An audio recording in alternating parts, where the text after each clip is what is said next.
Hierdie is 'n video of boodskap aan my jonger self.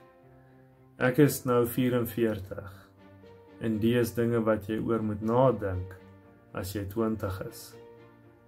Eerstens, werk harder aan jouself as aan jou werk.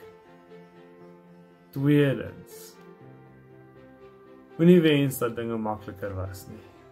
Wens eerder dat jy beter was. Derdens, dissipline is die brug tussen jou doelwitte en jou prestasies wat jy bereik.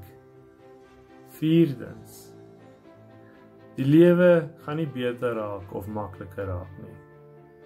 Dit is wat jy verander wat dit beter of makliker maak. En laastens, sukses kom met klein hoeveelhede dissipline wat jy toepas. Dag na dag. Jy moet dit oefen soos 'n spier. Dit is wat vir jou die verskil maak tussen of jy 'n miljonair word en of jy bly in die ratreis. Lewe met eer.